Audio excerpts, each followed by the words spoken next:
So it is my honor to have you here, Jonathan, at our first international Sarau Virtual, inFINITO. And I'd like to thank Instituto Olga Rabinovich, that he's the sponsor of this event, and then it's making this happen. And now I'm going to read your bio in Portuguese, so that's your chance to learn more about that. Então, sobre Jonathan Bartels. Em 2009 e 2010, como enfermeiro de trauma de emergência, o Jonathan Bartels, enfermeiro, ele iniciou uma prática chamada a PAUSA. Essa prática tem sido fundamental na promoção de uma mudança de paradigma em torno da morte e do autocuidado, nos cuidados de saúde, nacional e internacionalmente. Ele recebeu elogios da Academia Americana de Enfermeiros de Cuidados Críticos, Prêmio Pioneiro do Espírito de 2018, e do Centro Schwartz de Cuidados de Saúde Compassivos em 2017. Antes de se formar em enfermagem, ele recebeu o diploma de bacharelado em psicologia em 1990 pelo Canisius College em Buffalo, em Nova York. Após esse diploma, ingressou no programa de pós-graduação em religião, comparada na Western Michigan University, em Kalamazoo, em Michigan, e o foco das suas atividades acadêmicas inclui filosofia e misticismo oriental ocidental.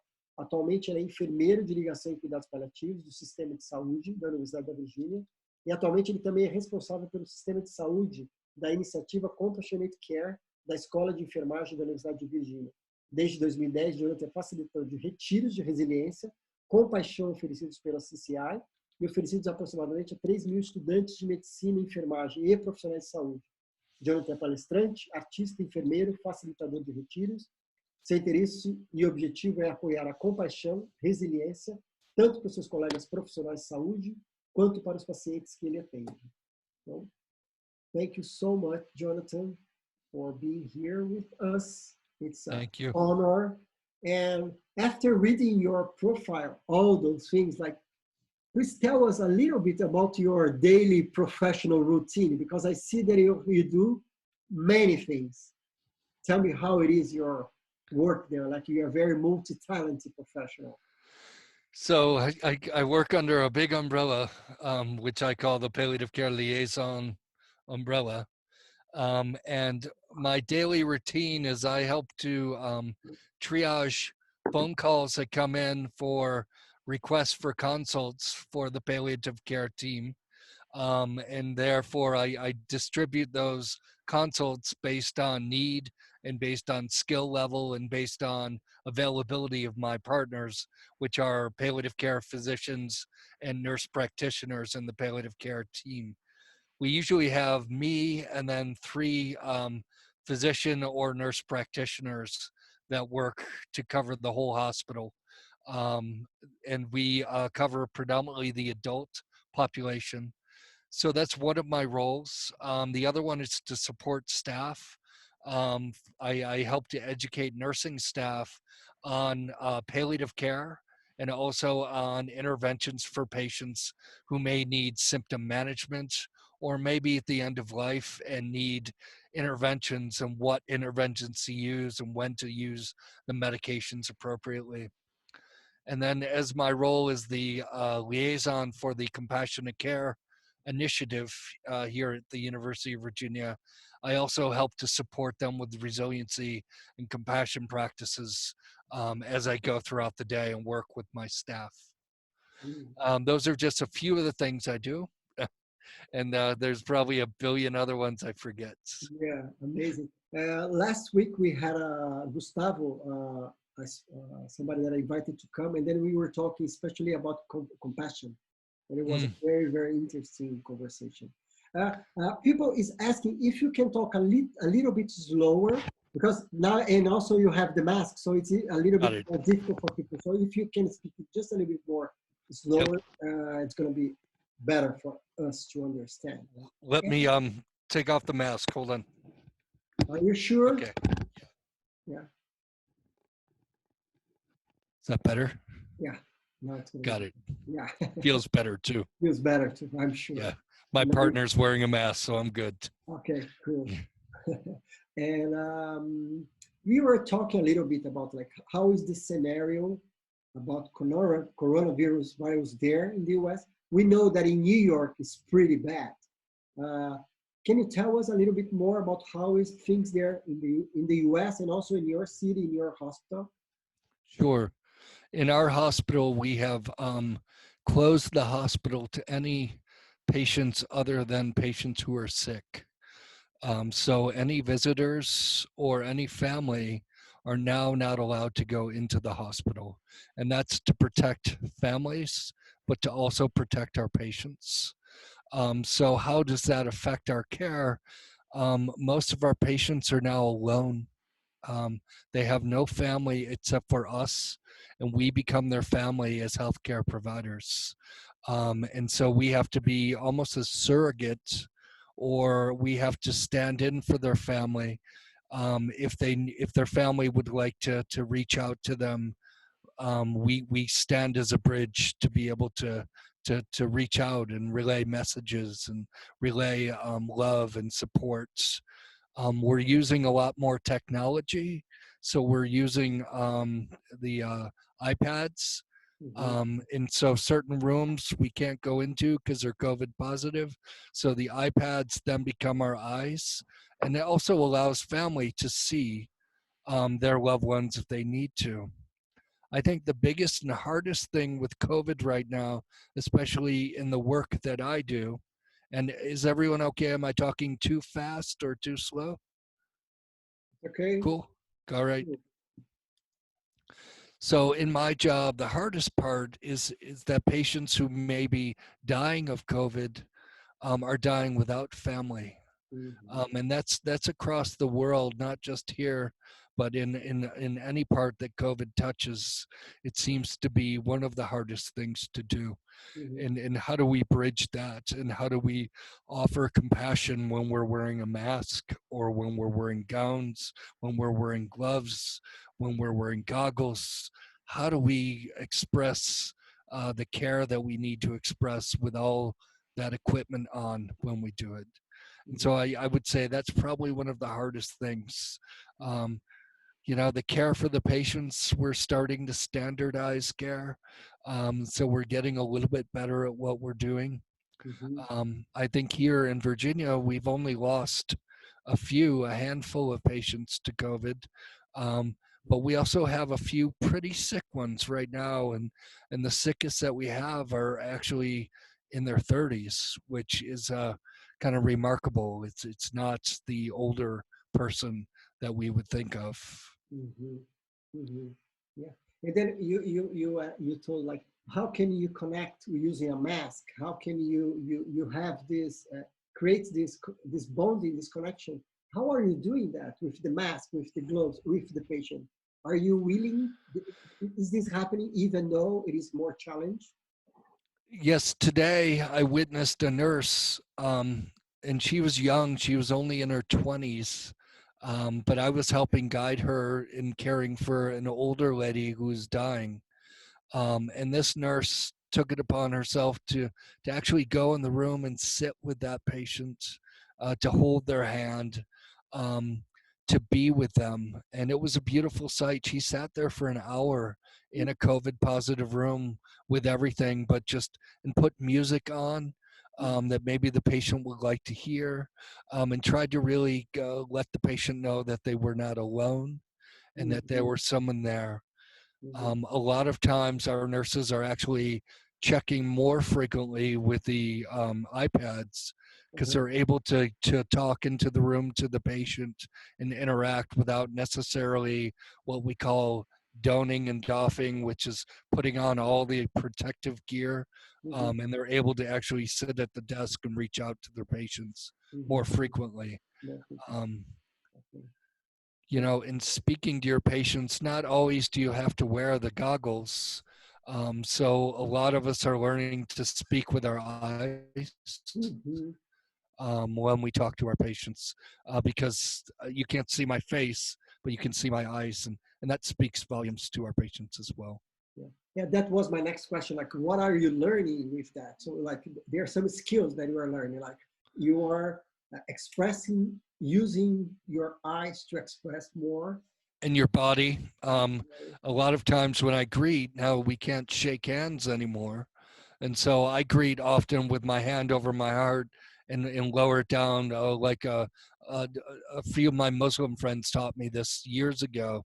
But it's a beautiful greeting, and it's a beautiful way to say hello and goodbye without necessarily shaking hands or, yeah. Perfect. Yeah, that's yeah. We are learning. And do you have any? Let me just ask. How many of you are health professionals? Quantos de vocês trabalham, são profissionais de saúde aqui no grupo? How many of you work as a health professional here in the group?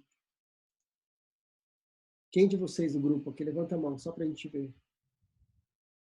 1, 2, and not many. Yeah, because it is interesting, like not many people, maybe 5 or 6. Jonathan, the group that come to this, our meeting is very diverse.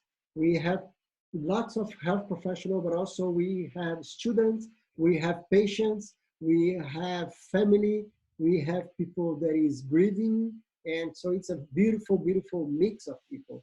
And like, do you have any kind of advice? Because I feel that you are like in the US, I mean, like few weeks ahead than us about the crisis. I think we are going there. We start with a very good isolation, but now is not so, we are not doing so well, so that's a challenge.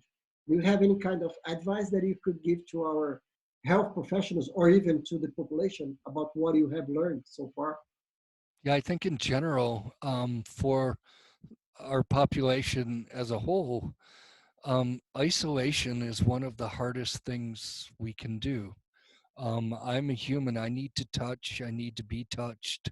I need to reach out. I need to be around people. That has been one of the hardest things for people in general, especially our older people. I really think it's important to check on them.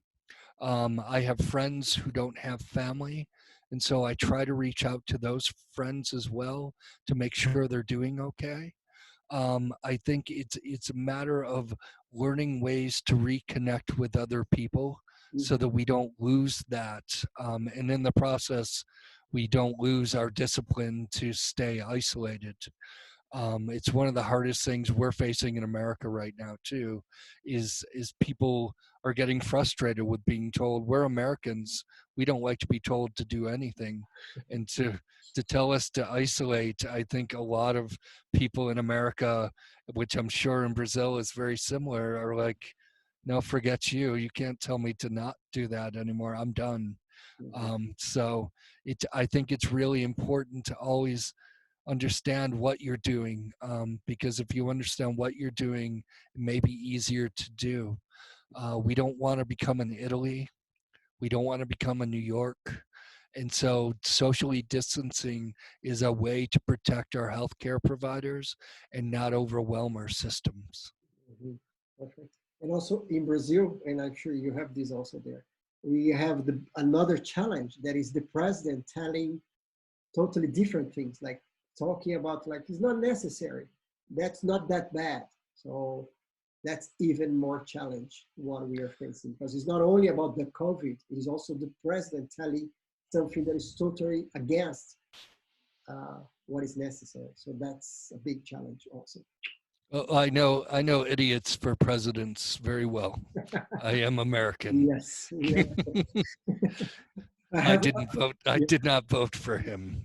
I have several American friends, and this always we joke like, let's exchange our presidents, like let's just exchange, because it is just like yeah. But like now I want to start talking about the pause. Like I just like, because it is like a huge opportunity to listen from a health professional that is in the US talk about the COVID. But now I'd like to hear more about the pause. How did you tell us what it is? What is the pause, and how did you come up with this idea about this ritual? So the pause was started in about 2009, and it was implemented after I witnessed a chaplain. I was working as a trauma nurse at the time, and the chaplain after a pretty bad trauma, stopped the room before we left and said, could we all stop for a moment and pray over our patient? And I thought, wow, that's really bold. I like what she did, but the words in her prayer did not speak to me because I wasn't of the same faith, but I liked the action. Mm-hmm. So I decided to modify the stopping of the room and actually implement another ritual to honor that patient. So the next time it happened, I decided to, after another trauma, to ask the room not to leave and to stop. And I said, would that be okay if everyone in the room could just take a moment and stop for a moment and pause? And could we honor this patient we've just tried to save? And could we recognize that they are someone who was alive, that they were someone who loved, they were someone who had family? And could we also honor our own work, our own action, our own practice in trying to help them? And if we could do that in silence, then we could all do that in our own way, with our own faith, with our own belief, but hold that whatever way means something to you and hold that silence. And so we did it. And I was doing it for myself because I needed something to help myself to deal with this. And in the process of doing it, after I was done, one of the residents, who is now a senior doctor in the ER, came up to me and said, John, what you just did was amazing. And I was like, wow, I just thought we were just taking care of myself. Mm-hmm. And so from that practice and that one moment of stopping and honoring, other people started to replicate it in my ER because they thought that's a cool thing to do. Why don't we all stop and honor after someone dies? And so it kind of grew in an organic way. And a few years later, someone recommended I write it up. And I thought it was a Captain Obvious moment. You know, it was kind of, doesn't everyone do this? Don't we all honor people who die? And they're like, yeah, no, we don't. But we want to. And so I wrote an article and it got a lot of press from one of the American articles in Critical Care Nurses Journal. And then a month or two later, someone asked me to interview for a radio station called NPR. Mm-hmm. And it was local. And I said, who will hear it? And she said, only people in your area will hear this. So I said, sure. And we did an interview and we talked about it and they played it on the radio. And it got 3,000 hits within the first day. It got, 8,000 more the next day. And it just kind of exploded in terms of people's interest in this particular practice. And from that point on, it's just grown. And it started in my hospital and now it's spread to hospitals all over the United States. And it's also in 6 continents around the world are now doing some sort of pause practice to honor patients after they die and allowing staff to heal, or at least to acknowledge the death and not necessarily stuff it down and turn it away, but take a few seconds or a minute to honor. And in doing that, they also honor themselves Mm-hmm. and they heal. Mm-hmm. Wow, that's beautiful. The first time that I hear that, I thought like, wow, that's so simple and so powerful. Right. Well, thank you for that, and congratulations for coming up with this simple idea. But I think the biggest and more powerful ideas usually they are the simple ideas because, like, if you feel like this is so simple, no, that's powerful, really powerful. And I don't think I came up with it. It's a ritual that's been done for a long time. Yeah. What I did was remind people that we need to keep doing that. Because I remember as a little kid when the space shuttle Discovery blew up. And I was watching it on TV and it blew up here in the United States. And what we did as kids, we watched all these people kind of die in that explosion. But I remember our teacher and I remember everyone in the school stopping and silently honoring those astronauts who got blown up. And that's really where the pause came from, is those practices of silently taking a moment to honor, you know? Mm-hmm. Mm-hmm. Mm-hmm. And Why do you think it is important to have this moment, even though it's a very short moment? Why is this important? I think there are multiple reasons why it's important. One of them is that we all live life and go through what's called rites of passage. And what I mean by that is we are born, birth is a rite of passage. When we are going from a child to a teenager, that's a rite of passage. When we get married and have kids, that is a rite of passage. Those rites of passage are all honored in our societies in some way or another. And death is the last rite of passage that we face in this lifetime. And it should also be honored. And so I think the real importance of doing this practice is that we are bringing that honoring and that recognition of that rite of passage to its completion. The other thing that it really helps with, if you think about after someone dies, how do you feel as a family member? What happens to time? It stops, right? Mm-hmm. And so when we stop and we pause, we are participating with that family to say, you count, your loved one counts, and just for a moment we're going to hold that space with you, and we're going to also stop time, even if it's only 30 seconds or a minute. It's still taking the time to honor that in a much more fully cognizant way. That's beautiful. That's beautiful. And I'm sure that's a huge impact for the grief process, for the family, and also for the health professional. Did you notice a change before you're doing the pause with the team that worked? Like they were not doing that, and after they start doing that, can you notice an impact about the grief, about the psychology and everything? You see, I think the pause is like a finger, and it's pointing at what we need to do. It's not a cure-all. It's not going to make everything all good, Mm-hmm. and I've often said when I was holding a 5-year-old in my arms after he died, Mm. pausing didn't make that feel any better. But what it does do is it points to the fact that we need to take care of ourselves, that we need to do things that are appropriate to heal, not just heal our patients, but to heal us. The other thing I noticed more fully is that the act itself was an act of compassion, and the families responded in like and in kind. It's they got to see that I care about your loved one. I Mm-hmm. care about you as a human being. And this is why I do the work I do.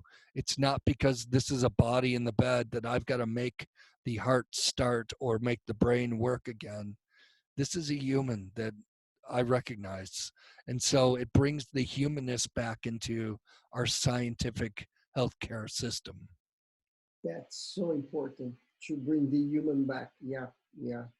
And and how can we implement that? What are the challenges? And like because you said that you start this in your hospital, there are so many other hospitals they have this in different countries. They are using this. Is this a process to implement? How can we make this happen? See, lots of people complicate this, right? Because they see that it grew and it spread, and there's got to be some sort of mechanism. The only mechanism is you do it. And people see that you do it, and it spreads. Because if I see someone doing that, then I will, if it seems cool to me, then I'm going to implement that and make it my own. And that's the beauty of this practice is it's not John Bartels' pause. It's the pause that anyone implements, it becomes theirs. And so I think just spreading it is simply introducing people to the idea and then being brave enough to stand up and ask for it, and being vulnerable enough to be able to stand up and say, you know what, I'm going to do this and I don't care what people say. I think this is the right thing to do. And damn everyone else if they don't, because this feels right to me. And that's how I think it really helps it spread. I think that's amazing what I just said. Like you must just be brave and vulnerable enough to do that. Just do this. Like you feel the call, like take this urge and take this step and do that. As simple as that. Like it's like the old Nike commercial. Just do it. Yeah. Don't be afraid of the judgment and whatever. Right. Yeah. But also, I'm sure when it happened to you, came from a place like the birthplace was truth, was something that you really believe in. Was not like, this is nice, I'm gonna make it. It was something that like the birthplace was real, was like, this is important for me. I think that's important. It's empowering in the practice.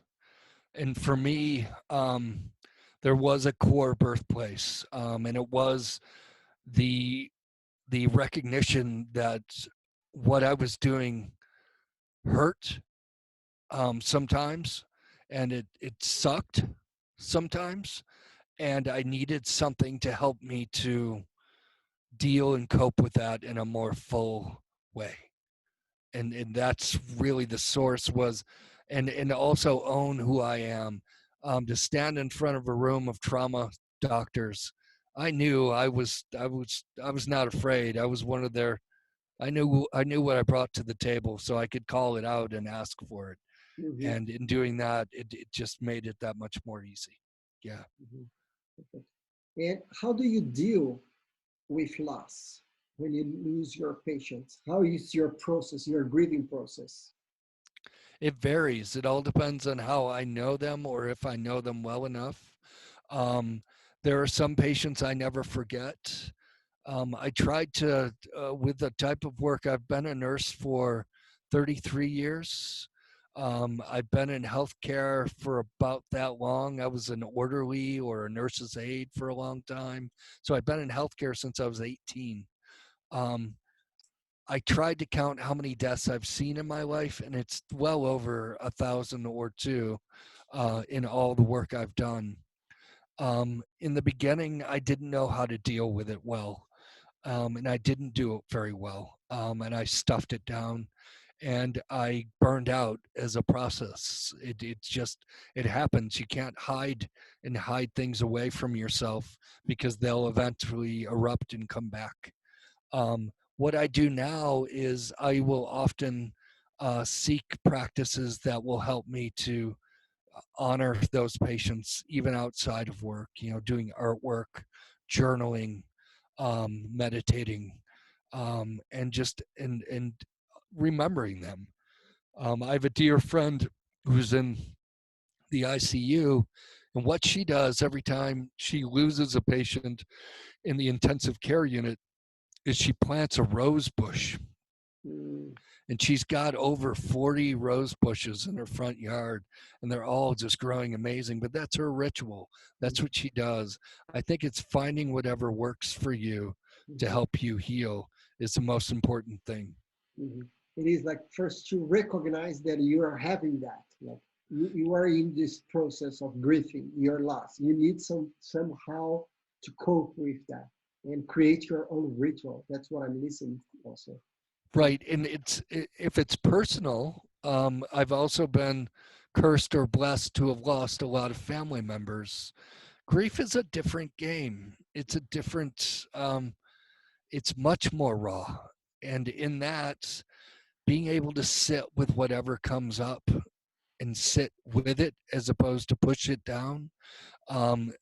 It's a way to heal and work through that process, because it's going to hurt. And some days you might laugh, some days you might cry, but those are things that we just have to go through the full experience, no matter what is put before us. Mm-hmm. Mm-hmm. Yeah, that's important. And have you heard? Because what I'm assuming that now with COVID, so many deaths. Like you said that there in Virginia you didn't have as many, but like in New York or any other country, in Italy, and here in Brazil, starting, we have around 4,000, more than 4,000 deaths, but we are expecting for much, much worse.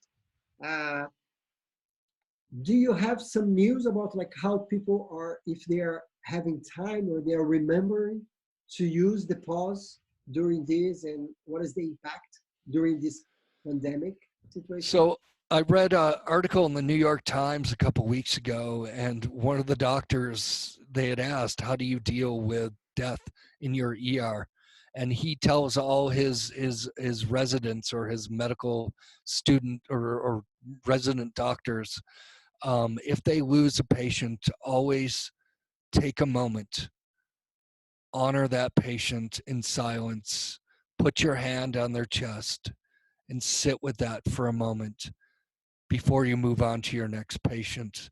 So I see that it is being used in some of the toughest areas of this country, and it's being used in a way that's effective. But again, it's not a cure-all, but it's at least one practice that people can use. And so I felt really kind of good that this practice has spread and also holds up to the test of that type of death coming in. Mm-hmm. There's a cost with that, as providers. There's a cost because of the fact that there's secondary trauma, and you can be affected even though you're not dying or your family's not dying. You can be affected by that. And we just had a young lady who's from New York kill herself here in Virginia, and she was the head of a hospital in New York. And that's the result of what can happen when you have to make life and death decisions. If you only have so much equipment, and that's where really COVID kills us, is it is like the flu, but it's like the flu on steroids. Mm-hmm. What we see in the flu is over a 6-month period, we're seeing the same amount of deaths within a month. So that's why there is a difference. Yes, it's like the flu, but it's much more catchable, and we don't know who's dying or why they're dying, but some are dying because of it. Mm-hmm.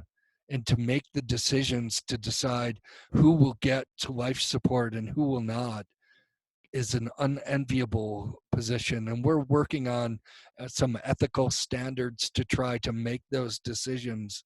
And God, it's taken a month of just talking about it before we're even getting to the point of even coming up with any sort of standard to use. Mm-hmm. Mm-hmm. Can And you hopefully we won't get there. I hope you don't get there, where you have to make decisions like that. It sucks. Yeah, Yeah. but I think we will get there because And you may. yeah, Yeah. yeah, because we have this specific situation with the favelas, whereas people is living like they say they stay home, but then there's like this is very very small space with 6 or 8 people living at that small space, and then wash your hands. They don't have water to wash their hands. Right. Use alcohol. They don't have the money to buy the alcohol. Right. So it's very, very challenging. Um, I don't know. We are expecting for something worse, and the impact in the health system is going to be a challenge. In some cities, we are already on the like almost like on the limit. So, and then what happened also the scenario in Brazil, we have like more structure in the biggest city, but then we have very small cities that we don't have so much structure. So it will be a challenge. And then I think we will have a picture similar to what is happening in New York. That's what I'm more aware about, like even more poor people that is dying, the African American that is dying. So it's happening. That's what probably will happen in Brazil. People with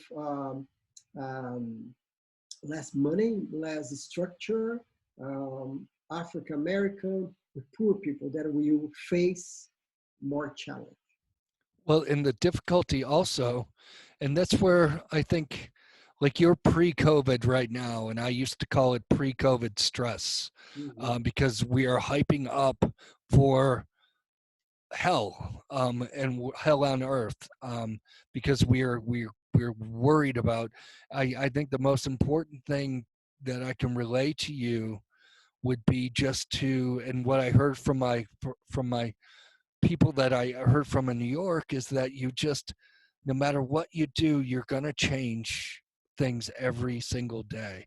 Mhm. Once COVID starts to rise, things will shift. And so you have to be prepared for that shift from one day to another to another. Even with us, it's continuing. The shifting is slowed down, but Mhm. I see what you're saying, and that's frightening. I can't imagine what what that feels like, from a personal level, um, to have that much, that could potentially go wrong. And the other issue is a lot of people will avoid the hospital. And so people who would normally get treatment for their chest pain or for their stroke syndrome or whatever is going on with them are not going to go in the hospital. And so when they call, they're sick as stink, Yeah.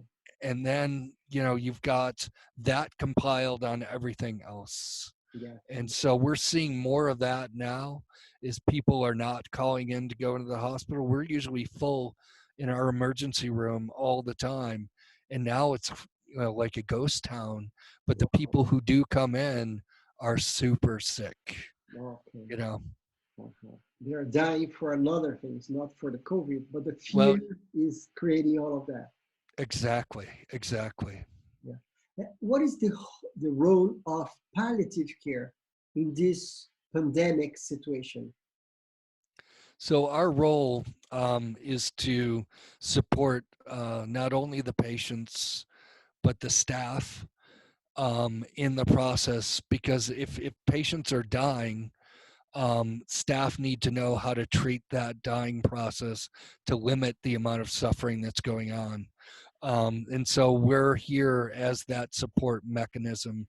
We're here also to have the conversations with families, because I think one of the most important things at this point you all could be doing would be to be working on advanced directives, and things like that, to help your elderly and your patient and your people that who may be immunosuppressed or very susceptible to getting sick, to think about what would you do in a COVID epidemic. Would you want to go to the hospital? Would you want to stay home? If you stay home, where would you want to be? Mhm. Who would be there to take care of you? Mhm. All those things everyone should be having those conversations with Mhm. people in their lives right now. Mhm. Mhm. Yeah. Yeah. That's important. May I ask you, can you tell us again, like explaining how it is the pause, how it happened? Just explain more again, like in this situation, patient just died. Yep. So the pause, and it doesn't have to happen in an emergency room. It's being practiced now, God, in a veterinary hospital in South Africa, but it's being practiced in nursing homes. So if you just picture, a patient dies, normally after a patient dies, either the team pronounces that death and they say, yes, the patient is dead. They listen with their stethoscope, and then they leave, and that's it. So what the pause is, instead of just going and listening and saying, yes, the patient has died, people take a moment to step and stand around the bed, maybe in a circle, maybe outside the room, maybe down the hall, wherever that is. But they take, or maybe if they're in the street, they step out and step to the side, and they take a moment just to honor that patient. And usually the words are, "Could we take a moment to pause and honor this gentleman who's died in front of us? Before he died, he was alive. Before he died, he had a family. He had people that loved him. Before he died, he had a life." And if we could also take a moment ourselves to honor the work that we did, the support that we offered, and just take a moment and in our own way and in silence, honor him in whatever way you feel appropriate. And then we stand in silence for 30 seconds to a minute. Okay. Yeah. Okay. That's powerful, really powerful. I'm going to open for questions for the people that is listening here, so then we can make it more interactive now. Pessoal, se vocês quiserem escrever as perguntas em português, daí eu traduzo aqui se vocês se sentirem mais à vontade, tá? Onde, Tati? Escreve de novo, por favor. Aqui, in Brazil, besides all the difficulties with the pandemic, health professionals are facing really bad work conditions. Many are getting sick with psychological issues. What other actions can be taken to help the health professionals to take care of themselves in the moment? And that's a really good question, because it's happening to the healthcare professionals, and it's also happening to people in the community. Some people are predisposed to having anxiety or having depression, and to demand that they be locked down and isolated. Here in America, we're trying to bump up our support systems. A lot of support and therapy is being done over the like Zoom right now for our people that are in need of help. They're trying to boost up the mental health support systems around, at least around our area and around the country, so that staff is being supported. Because prior to COVID, there's, at least in America, 24% of physicians suffered from depression or burnout. At least 40% of nurses were predisposed to some sort of burnout, and that was before COVID. So we're doing a lot of different things, but we're also, I think, self-care is one of the most important things we can do for ourselves while we take care of others, whatever that is, you know. Yeah, and what is happening now? We are locked down for almost 45 days, something like this, and so they are already really stressed and very tired. And we know that is not the worst yet. So they are going to face what is going to be really worse, like in this kind of the conditions, in physical and emotional conditions. So that's going to be a huge challenge, because like they're not starting new. They are coming from these 40 days of challenge with lots of learning, but also very tired. I likened it in the beginning to being a racehorse. And if you hype up a racehorse too much before the race, that horse is no good in the race. And that's what it felt like. I was being hyped up so much before COVID arrived that by the time, you're absolutely right, it came, I was tired. We're tired. We're really tired now. Yeah. Yeah, that's a challenge. There's another question that actually you mentioned that you're using the technology, like the iPads and the tablets, to people to say goodbye and use this. So this is happening, right? Yep. Yeah. Here in Brazil, we have some of the professionals are using that, but then we have a challenge because we don't have so many health professionals to do this. We don't have the tablets, we're using the phone, but we are trying to use that. So, plus I'm sure you're facing the same with protective equipment. You know, I'm wearing a cloth mask, you know, that I put over a normal mask to protect, so I can wear it all week long. So the cloth protects it from getting dirty, and then I can continue to wear that mask for a full week. Those are some of the techniques we're applying to try to keep our equipment going for as long as we can and protect ourselves in the meantime. Yeah. Perfect.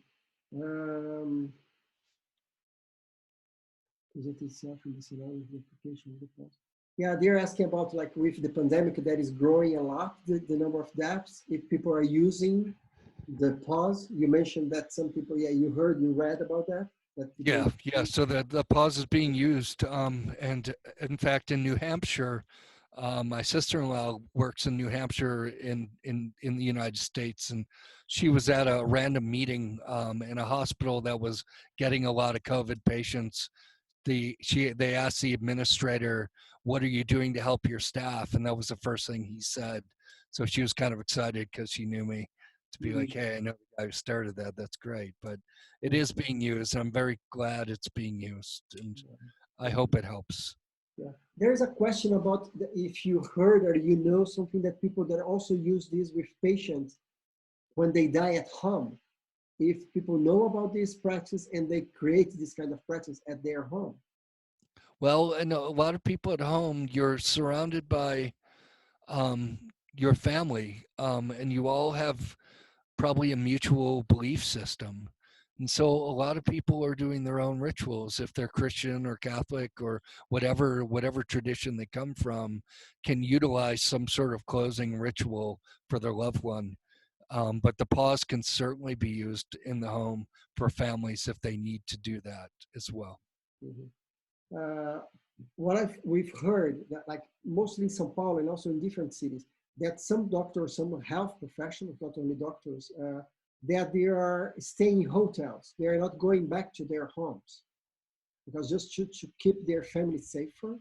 And so they are facing also like they miss their family. They are feeling the same as the patients because they cannot connect with their families. Is this happening that also there? And or the people that is going back to home, how they are managing that? I think it varies. I have a colleague whose husband just had heart surgery. She's sleeping in a completely separate room and cannot hug or be with him. And that's been going on since we started getting COVID cases for at least a month and a half. Um, I have other colleagues that are separating themselves. I personally have chosen to go home. I changed my clothes and I washed my hands. And all my kids are older. My youngest is 21, so I don't have any small children in the home. But I do have a friend who is a nurse who was exposed to COVID. And she said one of the hardest things after she was diagnosed as positive COVID was talking to her 3-year-old on the computer and hit the 3-year-old saying, "I miss you, mommy, and I want to hug you," and reaching up and touching the screen, and she touching the screen, and I just started crying when I heard that. It's really hard. It's really hard. Yeah, it is. It is. Let's see what I have here. About the sick people that are dying, if or when they notice this condition, they talk about it with the nurses or doctor and ask something in the last moments. So a lot of people who are dying of COVID, at least in our experience, they may be really good for a little bit or moderately good, like down here, but then all of a sudden they just change, and they change quickly. And in the process of changing quickly, they do have conversations prior to dying, but we don't know when or if someone will be struck with something that causes them to rapidly die quickly. And some of our patients are definitely dying that quickly and that rapidly. Mm-hmm. Mm-hmm. And that's why I think it's most important to have conversations now, while we can, whether we're young and healthy or not. I think it's really important. Mm-hmm. Yeah, it is really important. It is key to have this conversation. Um, there's a question about also like what we were mentioning about the government to say that maybe they stop the isolation against the World Health Organization. What do you think about that? I can't say that because I would swear. I think it's moronic. I think it's stupid. Um, I think it is against logic, and I think it's driven by money. And I get it. The world does move through money, but you know, if there's a middle way to do it, I hope we find that soon, because I don't know how much we can hold people back from wanting to go back to being normal. I don't know if we'll get to be going back to normal.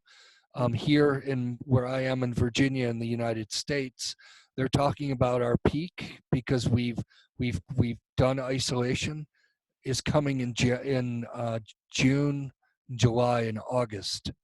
So we've done such a good job, but now our peak is now that much further down the road, and that still causes us to have to isolate and continue to practice safe practices. But I think a government worth its merit will protect its people. And if a government does not protect its people, then a government should be overthrown. You know, it's not right. Totally agree. Totally agree with you. There's another question that I think is asking more about your compassionate profile, because they're asking like talking about people that is more self-centered. So do you have any tips about how to deal with the lack of sensitivity of many people in relation to neglect of the other? So I think like how to have compassion. Yeah. So that in a simple way, like how to bring or to grow compassion in this world. So I think we cannot change other people and make them compassionate, but we can function and be compassionate ourselves, and we become examples of that. I like what the Dalai Lama says, because the first thing we should do is define what compassion is. And so if we think about compassion, the Dalai Lama tells a story. So a man is stuck underneath a rock, and you look at that guy and you see him and you say, man, I'm glad I'm not him. And so if you say, man, I'm glad I'm not him, that's not an act of compassion. That may be an act of empathy, because you kind of feel that for the other person, but all you're doing is kind of saying that. The same person, if they were to see a man stuck under a rock, if they were to be compassionate, would crawl underneath that rock and help to push that rock off of that person. And so that's how I simply define compassion. It's a willingness not only to acknowledge another person's suffering, but to saddle up next to them and try to help them through that suffering in whatever way we can. We can't always take it away, but the fact that we care enough to try to help is an act that helps us to move it from sympathy and into compassion. Yeah. Don't run away from the pain or the suffering. Right. The sufferer. Yeah. Right. Yeah. Perfect.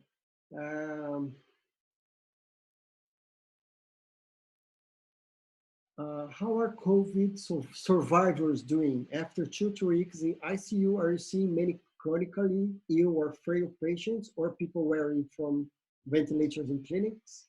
Like after they go, the survivors. So right now, some of the patients are doing well. I just saw a man who was removed from the breathing machine yesterday, and he looked great. And hopefully he will go home. Some of the older patients that have ended up in the ICUs because they don't have the reserve are not necessarily, they may leave the ICU, but then they go to an acute care unit and we continue to try to care for them, but they may or may not do well. And then the others, I have a dear friend and colleague who had COVID and exposed our room inadvertently to COVID. And so that's why I was quarantined for a little bit. He's doing much better after 2 weeks, and he's up and walking. The COVID is a weird animal. Some people can be having COVID and not have any symptoms other than a sniffy nose or a cough that won't go away. Other people get the full body aches and feel very bad. And then others just get really sick as stink. I don't think we've defined who gets what and why at this point. Time will tell what is behind all that. Perfect. Perfect. We're coming to a close, but I have a last question. Can you share one of your most powerful or some experience that you have with the pause? Like, tell us something that was really powerful or that you can't forget with the Sure. So I mentioned that I am in Charlottesville, Virginia. A few years ago, we were on international news because some Nazis came to our town, some terrorists. And during that time, a young lady was killed by one of those individuals and run over in a car. She arrived after my friend worked on her on the scene. She arrived in our emergency room. They tried to resuscitate her and they couldn't. And when they couldn't, the whole emergency room stopped. And that's probably over 50, 100 people. And they held that space in silence and they honored her life and they honored their work. And that was one of the most powerful stories I heard. That same day, another friend is a fire chief. And I don't know if you all remember, but there was a helicopter that crashed that day and 2 police officers died.